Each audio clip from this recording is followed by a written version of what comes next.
Olá, gente. Voltando aqui, agora eu quero comentar com vocês NR12, os princípios gerais, né? Então eu grifei aqui algumas coisas que eu acho legal conversar com vocês aqui.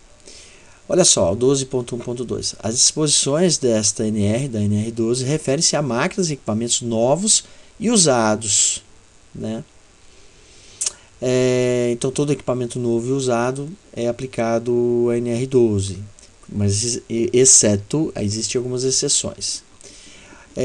Os equipamentos destinados à exportação estão isentos da aplicabilidade da norma. E a norma também não se aplica às máquinas e equipamentos movidos por força humana ou animal. Então, por exemplo, aquele engenho de cana, não sei se vocês já viram, de garapa, né? Vamos pegar aqui, deixa eu ver se eu engenho de cana, não sei se tem assim, manual. Vamos ver se tem alguma coisa aqui. Eita, nós. Vídeo. Tá aqui. Olha só. Eita. Tava certo. Aqui. Olha só. Vou dar um maximizar aqui. Esse aqui, ó, é o engenho de cana manual. Aqui também. Esse aqui dá pra ver bem, ó. Engenho de cana manual. Tem uma alavanquinha, né? Aqui, olha que belezinha. Né? Aqui. Tá. Então, não, mas aqui não. Aqui já colocou correia, colocou uma roda de bicicleta aqui. Aí não. Aí já não, isso não. O manual, aquele que na mão, não com motor, tá? Na mão. Aquele que tem que rodar uma manivelinha. Esse aqui, ó, tá vendo? Tem que rodar uma manivela. Então isso aqui não se aplica a NR12, tá? Entre outros, lógico, né? Isso é só uma ideia. Também não se aplica a NR12 às máquinas e equipamentos expostos em museus, feiras e eventos para fins históricos ou que sejam considerados como antiguidades e não sejam mais empregados, né, para fins produtivos. Ou seja, equipamento não está sendo utilizado, né? Mas veja, cuidado, hein? Se você tiver na fábrica um equipamento que está instalado, mas não está sendo utilizado, mas está na fábrica, é obrigatório. Então a única possibilidade que tem é desconectar ele. Tira todo o suprimento de energia, tira tudo. E não é desligar no disjuntor, é tirar mesmo, fisicamente. Tem que ficar caracterizado que ele não está ligado. Não está ligado, não tem problema. Tá? Mas se estiver conectado à rede, aí ele tem que estar adequado. É passível de multa e interdição, inclusive. Também estão isentos os eletrodomésticos. Não se aplica NR12 em eletrodoméstico. Liquidificador, batedeira, micro-ondas, geladeira, máquina de lavar. Não se aplica. Tá? Também não se aplica aos equipamentos estáticos. O que é estático? Isso é complicado, porque estático é aquilo que não se move. Né? Então, por exemplo, nós podemos pensar que um carro é dinâmico, mas, por exemplo, um frigobar ele é estático. Né? Então, essa interpretação é equivocada. Por quê? Não é isso que a norma fala. Porque se fosse assim, não aplicaria praticamente a norma em praticamente nada. Né? São poucos os equipamentos que efetivamente vão se deslocar. Mas não é isso. O que aqui se diz é que equipamentos que não tenham partes móveis. Então, se o equipamento não tem parte móvel, não precisa aplicar NR12. Se o equipamento tiver parte móvel, precisa aplicar NR12. É isso, ok? As ferramentas portáteis e ferramentas transportáveis, né, semi-estacionárias. Então, aquelas ferramentas portáteis, furadeira, maquita, isso não se aplica a NR12. Bom, mais ou menos, né? Então, assim, não tem o rigor da norma, mas assim, que os quesitos mínimos de proteção tem que ter, né?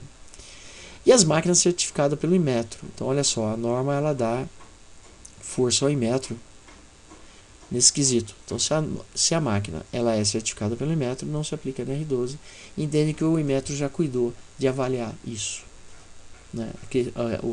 Os requisitos de segurança.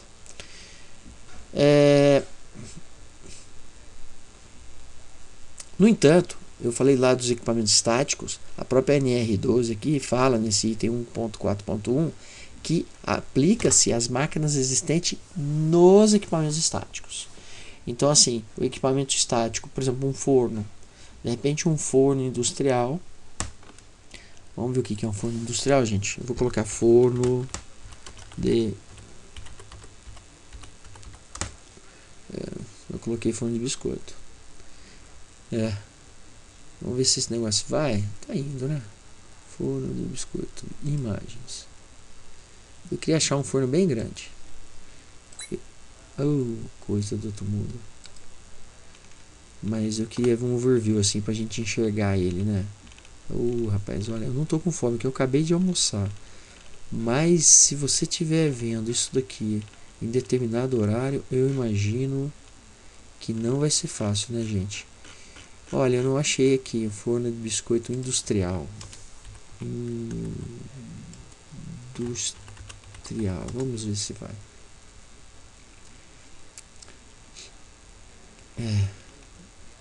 Voltou isso aí. Olha, isso é um forno de biscoito. Infelizmente ele não está mostrando o forno. Aqui, olha só que bonito, gente. Bonito. Esse é um forno de biscoito, olha. Pequeno. Ele não é tão pequeno, né? Mas é pequeno. Se a gente analisar no universo, ele é pequeno. Então, se você pensar assim no forno, é um equipamento estático. Ele em si não se aplica na R12. Mas as partes dos equipamentos dinâmicos, móveis que ele tem nele, aplica. Então, aplica lá onde tem engrenagem, aplica lá onde tem... É isso que ele quer dizer, tá? Basicamente é isso. Resumindo, é só uma questão de interpretação da legislação, mas não muda absolutamente nada. A norma ela fala sobre as questões das medidas de proteção, né? E ele elenca a prioridade. Então, quais são as prioridades, né? Olha aqui, ó. Primeiro, medidas de proteção coletiva. Então, cadê eu, hein? Voltei. Medidas de proteção coletiva. Então, a primeira coisa, os EPCs, né? Vocês já viram isso, não viram? Que norma que vocês viram isso? Né? Mas vocês já viram. Medidas administrativas ou de organização do trabalho. E, por fim, medidas de proteção individual, né? Então olha, primeira coisa, dá para colocar um EPC, uma proteção, uma tampa, alguma coisa assim? Dá. Segundo, dá para colocar alguma questão de organização do trabalho para não ter acesso, né, mudar um procedimento? Lógico, se a gente pensar numa engrenagem rodando, fica difícil o procedimento, né? Mas se a gente pensar numa atividade, por exemplo, eu tenho lá uma atividade que o operador ele precisa coletar a amostra num dado ponto. Se eu puder mudar isso, eu resolvo o problema aqui simplesmente administrativo, né? Ok. Lembra quando eu falei com as normas internacionais, elas podem ter equivalência? Então aqui no 12.1911, ele já fala isso, né? Que os equipamentos, olha, que estão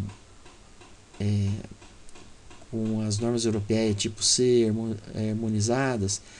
Uma vez eu consultei, eu nem lembro mais o que é isso, tá? Mas o que eu posso adiantar para vocês é o seguinte: é complicado atender essa norma, tá?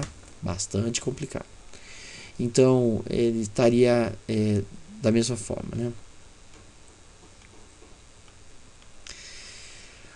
A norma traz aqui as responsabilidades dos trabalhadores, cumprir todas as orientações do empregador relativo, evidentemente, né? Aqui, procedimentos de seguros de operação, alimentação, abastecimento, limpeza, blá, blá, blá, blá, enfim. Não realizar qualquer tipo de alteração nas proteções mecânicas ou dispositivos de segurança da máquina, os equipamentos elétricos, os dispositivos elétricos de segurança, etc, etc.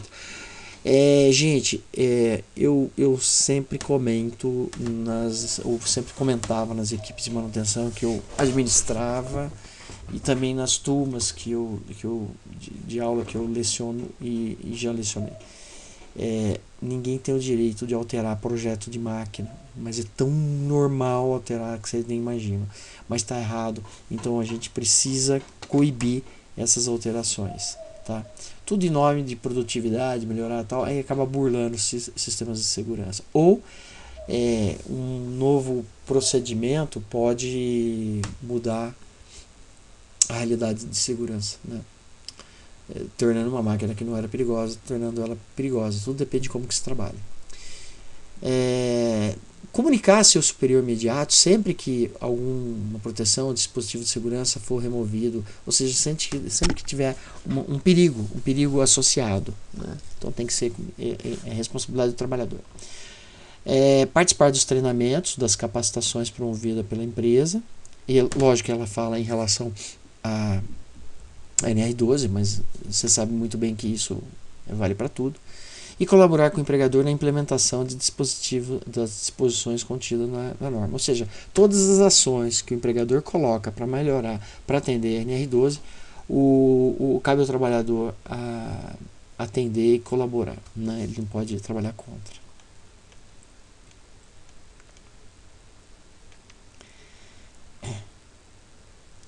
Bom, sobre layout, né, o arranjo físico e instalações, nos locais de instalações de máquinas e equipamentos, as áreas de circulação devem ser devidamente demarcadas, né? Isso pode ser com marcos, balizas ou outros meios físicos. A distância mínima entre máquina tem que resguardar a segurança e permitir movimentação de pessoas e também de materiais, lógico, né? As áreas de circulação e armazenamento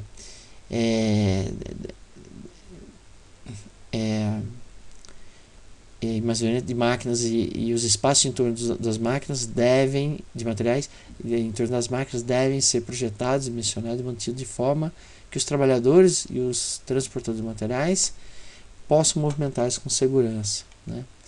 As ferramentas de trabalho, elas devem utilizadas no processo produtivo, elas devem estar organizadas, armazenadas e dispostas em locais específicos para essa finalidade.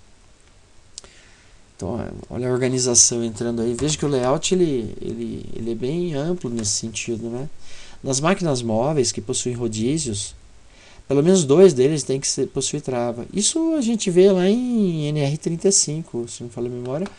Em NR18 eu não lembro se tem isso, mas enfim, isso é repetido, né? A gente já vê em mais que uma norma esquisita aí de rodízios com travas, né? As máquinas, as áreas de circulação e os postos de trabalho e qualquer outros locais em que possa haver trabalhadores devem ficar posicionados de modo que não ocorra transporte e movimentação aérea sobre os trabalhadores. Olha só, eu não posso passar com uma ponte rolante em cima de trabalhadores, eu não posso passar com uma talha. Vamos colocar aqui para vocês, né? Ponte rolante, oh meu Deus, ponte rolante. Olha, umas imagens aqui, vamos ver ponte rolante. Aqui, isso aqui é uma ponte rolante, gente. Isso é uma ponte rolante, tá? Tem viga de um lado, viga do outro lado, e essa aqui, a ponte, ela transita para lá e para cá. E aí tem um carro que anda transversal e um gancho que sobe e desce, tá? Isso é uma ponte rolante. Então isso aqui é uma ponte rolante. Talha, eu não sei, talha de elevação. Eu vou usar isso aqui porque senão vai sair talha de água, né? E vocês não querem ver talha de água, né? Correto? Aqui. Esses são talhas, tá vendo? As talhas normalmente aqui elas vão nessas vigas. Aí ele só faz um movimento. Deixa eu ver se eu acho. A imagem já tá. Ele só faz um movimento circular, digamos assim, em um eixo. Bom, foge um pouquinho, né? Mas essa é a ideia da talha, tá? Volta aqui. Até que eu gostei dos vídeos. Então não pode ter trabalhador debaixo desses equipamentos, né? Esses equipamentos não pode passar em cima dos trabalhadores, né? Bom, sobre instalações de dispositivos elétricos, que é o 12.3, o que eu grifei aqui? Os circuitos elétricos de comando e potência. Vamos entender que comando, deixa eu ver se eu consigo explicar isso para vocês. Comando não trabalha com corrente elétrica, não trabalha com muita energia. Tem tensão, mas não tem energia. Se a gente fosse pensar em água, seria falar o seguinte: olha, eu tenho pressão, mas eu não tenho vazão, não tenho grande vazão de água, então eu não tenho grande energia de água.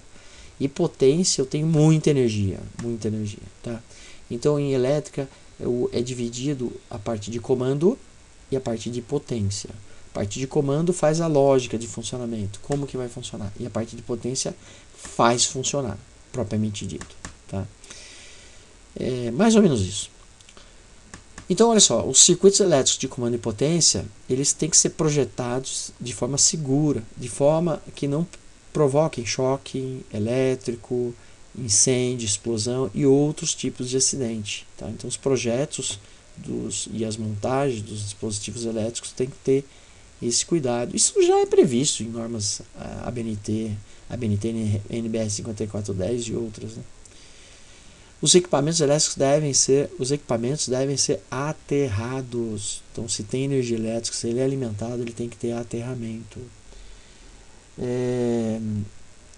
O aterramento, gente, a gente pensar assim na casa, é a questão do terceiro pino, não é? Olha só, tomadas. Mas não tem nada a ver com esse tema aqui, porque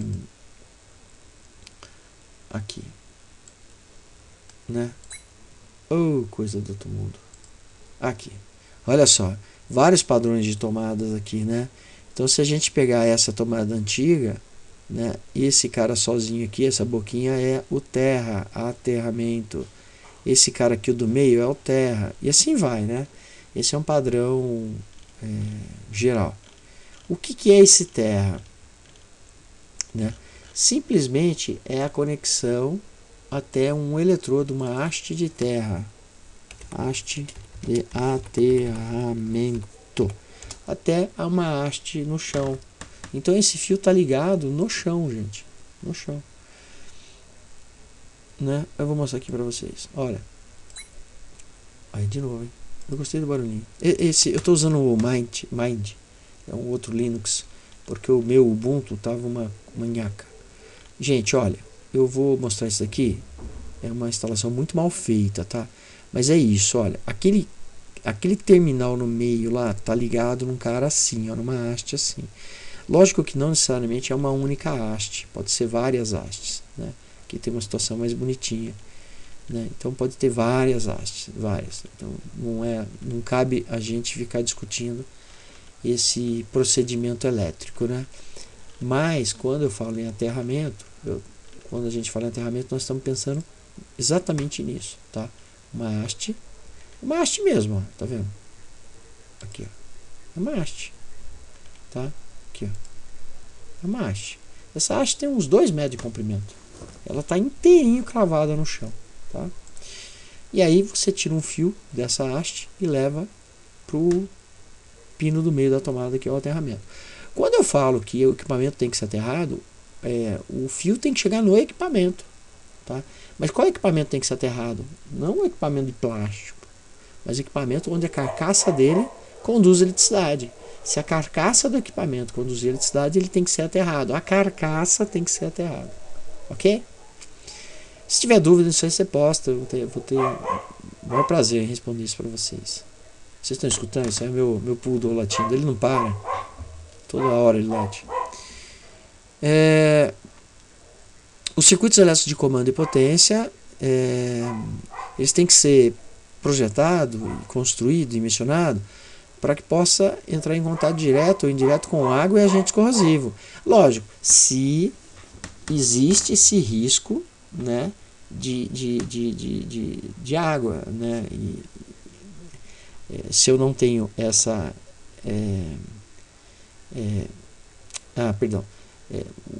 os circuitos elétricos comando de equipamentos que possam estar em contato direto com água ou agentes, eles têm que ser construído de forma que ele tem uma certa estanqueidade, isolamento, blindagem. Ele tem que ter um índice de proteção. Aliás, eu gostaria de mostrar isso para vocês. Tabela IP, índice de proteção. Eu vou ver se eu acho isso. Eu queria mostrar para vocês. Não garanto que vai ter, mas enfim.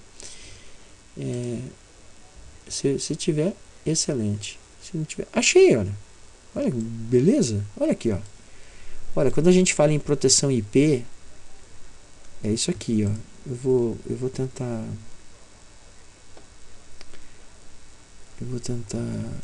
dar um zoom aqui, não vou conseguir não. Visualizar aqui. Olha só, gente. Os equipamentos, todo equipamento elétrico, ele tem que ter, assim, no geral, eles têm que ter um índice de proteção IP. Esse IP é um código internacional. Então ele é um código disposto com dois números. O primeiro algarismo tem a ver com corpos sólidos. Então ele vai de 0 a 6. Então, se ele for um IP, o primeiro algarismo, tá? Corpos sólidos, de 0 a 6. O segundo algarismo é para líquido, é de 0 a 8. Então, quando eu falo em equipamento IP, ele tem uma combinação desses dois dígitos. Por exemplo, um IP muito comum, IP67. IP67, 6, primeiro dígito é o 6, ele é totalmente protegido contra pó. E o 7, protegido contra imersão. Esse é o IP67. O mais rígido é o IP68. 68, protegido contra os efeitos prolongados da imersão sob pressão. Tá? Sei lá, se a gente pegar um EP 20, né? 20, IP20 é protegido contra corpos sólidos superiores a 12 milímetros, exceto dedos da mão.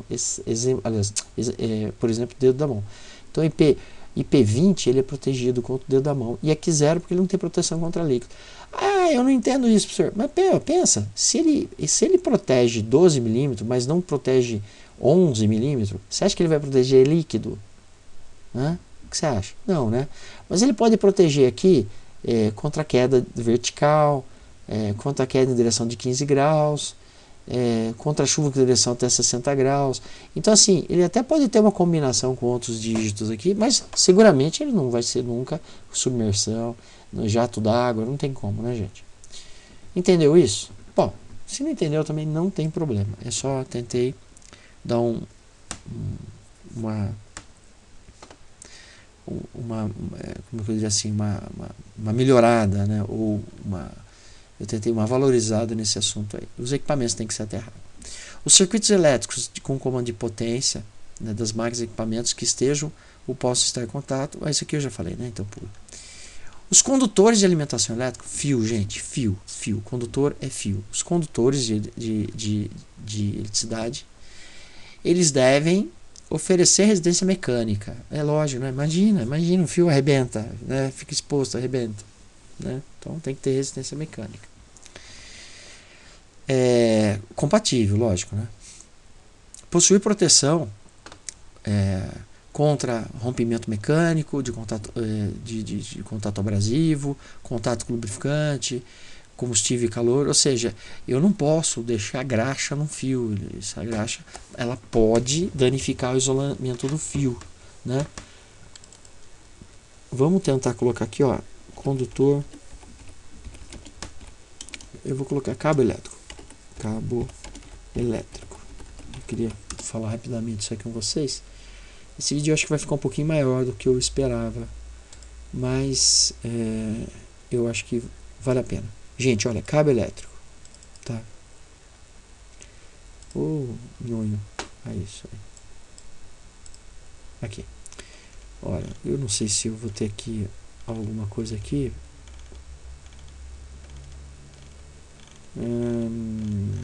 Talvez sim, talvez não. Mas eu tenho aqui, ó. Eu vou mostrar esse primeiro aqui mesmo. Não tem problema. Aqui, ó. Gente, olha só. Esse aqui são cabos elétricos, são fios. Então, esses são os flexíveis, né? E esse aqui é bem fininho, inclusive, né? Então, tem os extra flexíveis, os flexíveis e os rígidos da vida, né? Mas, enfim, eu não vou entrar nesse mérito. Quero falar só isso aqui, ó. Nós temos aqui o condutor, que é o cobre, pode ser alumínio também, mas o alumínio para bitolas maiores, diâmetros maiores. Esse daqui é o cobre e esse aqui é o isolante, tá?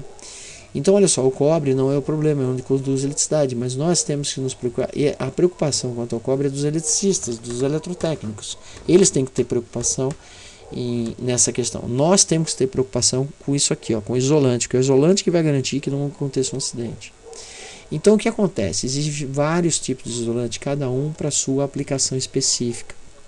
Então, aqui o que ele está querendo dizer? Olha, esse isolante ele tem que estar protegido, né, contra rompimento mecânico, contra contatos abrasivos, coisas que vai desgastar ele, contra contatos com lubrificante. Não posso ter lubrificante, eu não posso ter,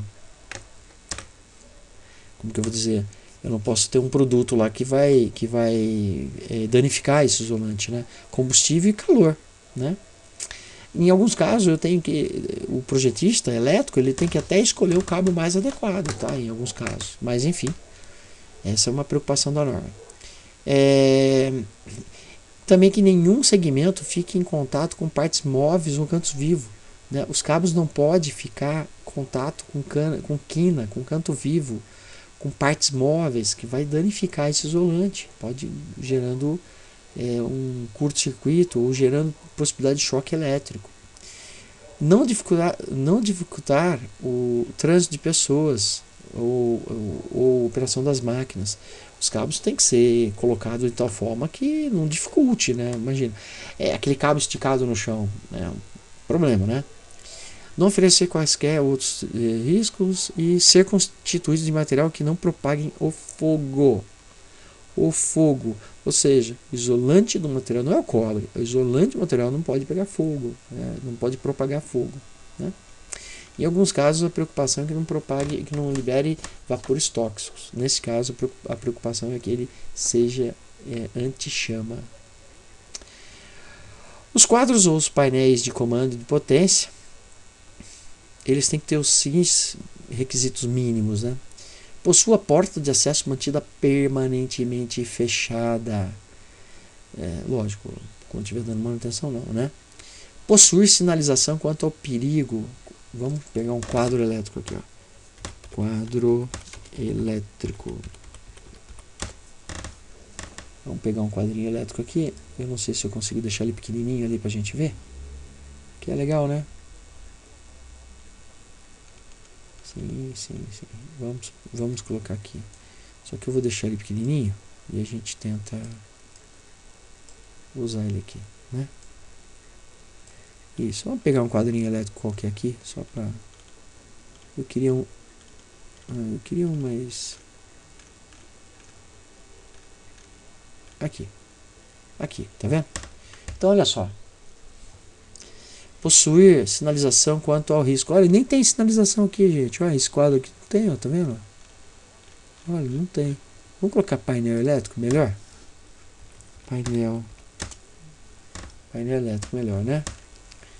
Que aí quem sabe pega mais profissional. Porque quadro às vezes pensa em aí ficou bonito, os quadros bonitos, muito bonito.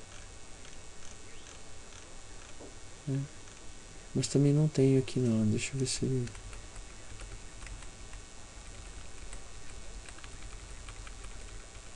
Não é por dentro, não é por fora que a gente tem que olhar, né? E também não tem não, ó.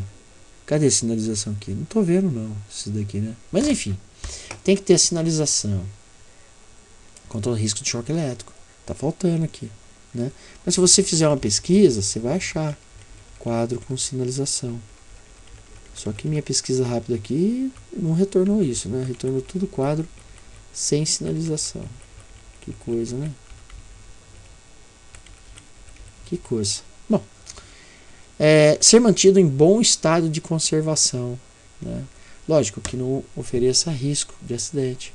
E possuir proteção e identificação dos circuitos. Aí é mais específico, gente, é de eletricista, é mais complicado, eletrotécnica, é mais complicado, porque nós temos que pensar em projeto elétrico, tá? Então esses dispositivos de proteção são disjuntores DR, disjuntor de proteção contra surto. Isso daí talvez seja legal vocês tomarem nota nessas proteções e falar com o Bertin em PTI, né? E o grau de proteção adequado, aquele IP, grau de IP, né? Então um painel desse pode colocar o dedo? Não, não pode, professor. Então assim, vai ter que ser um IP, sei lá, 50 e pouco, um IP 60 e pouco, e assim vai, né? Aqui, ó. Ele também, ó, ele tem que ter dispositivos de proteção contra sobrecorrente e sobretensão. Isso daí eu não vou entrar no mérito, porque isso aí realmente tem que ser uma parte do projeto elétrico, né? E também, quando for pertinente, proteção contra a inversão de fase. No caso onde o motor não pode girar ao contrário, então eu tenho que ter essa proteção de inversão de fase, né? São proibidas nas máquinas e equipamentos a utilização de chave geral como dispositivo de partida e parada. Partida e parada precisa obrigatoriamente utilizar botões, tá? Não pode usar uma chave geral. Eu não posso ligar uma máquina chave geral, quer ver? Eu não posso ligar uma máquina com um disjuntor, né? Eu não posso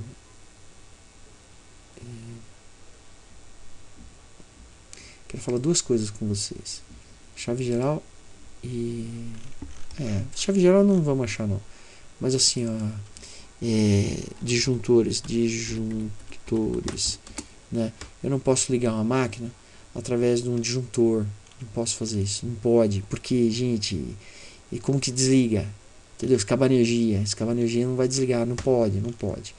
E outra coisa que a norma não permite também é partir uma máquina com chave e faca, quer ver? Chave tipo faca. Vocês já devem ter visto isso, é extremamente perigosa essa chave. Essa aqui, ó. Aqui, ó, essa chave aqui, ó. Essa aqui também, mas essa aqui, ó, né? Essa também. Olha, isso aqui é antigo pra burro, né? Eu não vou falar que eu lembro, mas eu lembro sim. Aqui, ó, isso, ixi, meu tempo. Eu lembro disso, gente. E os fusíveis aqui, fusível tipo rolha. Nossa, que coisa antiga. Mas essas chaves facas, são tudo chave faca aqui. Essa chave faca, esse tipo de chave não pode usar em máquina. Por quê? Porque é perigoso. Olha aqui, essa aqui é perigosa. Olha, é perigosa, é uma chave perigosa. Então não pode, é proibido isso, tá?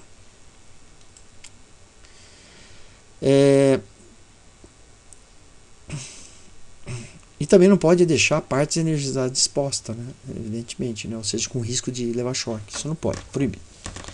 Bom, sobre os dispositivos de partida, acionamento e parada, 12.4, devem não se localizar em zonas perigosas. Óbvio, né, gente? Imagina, para ligar uma máquina eu tenho que entrar na zona perigosa. Para desligar a máquina eu tenho que entrar na zona perigosa. Faz sentido.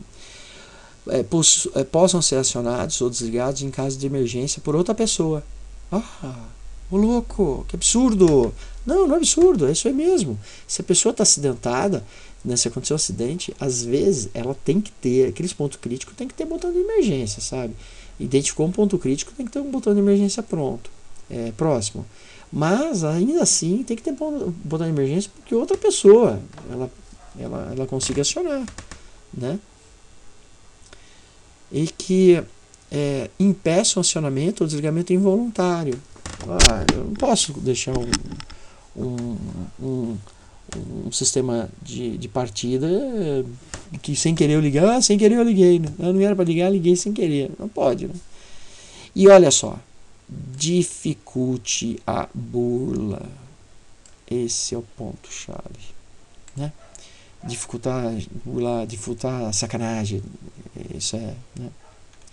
Os comandos de partida e acionamento das máquinas devem possuir dispositivos que impeçam o seu funcionamento automático ao serem energizados. Eu já falei umas 4 vezes, só agora, não falei? Então tá aí. Depois ele faz um tratativo de comando bimanual. Deixa eu ver se eu tenho aqui comando bimanual, para vocês terem um comando bimanual. Esse comando bimanual é muito usado em prensa, onde eu tenho que manter as duas mãos do operador ocupado para ele não fazer besteira, né? Então aqui tem coisas mais sofisticadas de bimanual. Eu vou falar um pouquinho de bimanual, mas tem coisas mais sofisticadas, Deixa eu achar um bimanual aqui. Aqui, ó, esse aqui, ó. Esse é um equipamento pronto, bimanual. Ele tem que apertar os dois lados aqui, ó. Não dá para apertar os dois, tem dois botões, uma emergência aqui, um botão lateral e outro botão lateral. Aqui também, ó. Dois botões, ó. Ele não tem como acionar os dois ao mesmo tempo. Essa é a ideia de botão. Ó, aqui também, ó. Tem um botão aqui e um botão aqui. E tem até uma tampa aqui para atrapalhar. O cara não fazer um dispositivo mecânico, né? Um U e vem com uma barra em U aqui, uma madeira em U e aciona os dois, né? Um cabide, né? Não pode, né? Então tá aí. Então isso é muito usado em prensa, gente. Prensa usa muito esse dispositivo bimanual. Por lei, é obrigatório, né? Então, esse comando bimanual ele tem alguns requisitos mínimos, né? Então, por exemplo, que ele tem uma atuação síncrona com retardo menor ou igual a meio segundo. Se apertou um botão, demorar mais que meio segundo para apertar o outro botão, não pode ligar, né? E que tem um monitoramento automático, isso tem que ser automático, lógico, né? Que ele só vai manter o sinal de saída somente durante a aplicação dos dois sinais. Olha, eu aperto um botão e em meio segundo aperto outro botão, vai acionar a saída. Se eu soltar um botão, para a saída, é isso que ele quer dizer. O sinal de saída deve terminar quando houver desacionamento de qualquer dos dispositivos. Minimizar a probabilidade de acionar. Bom, isso daí como que eu vou dizer assim? Mesmo os comandos bimanual, eles têm que estar aptos por garantir que acidentalmente não seja ligado. É o caso daquele botão com uma proteção em cima, né? Só deliberada intenção que vai conseguir apertar os dois botões ao mesmo tempo, né? Possuir distanciamento, barreira, os botões não podem estar muito próximos, que o operador vai lá com os dois dedos ou ele consegue apertar com uma mão só e dois dedos. Não. Então ele tem que estar distante para não garantir isso. E tornar possível o reinício do sinal de saída somente após a desativação dos dois botões. Aperta os dois botões, aciona. Tira um botão, para. Aperta de novo, não pode acionar não. Tem que soltar tudo e apertar de novo, tá?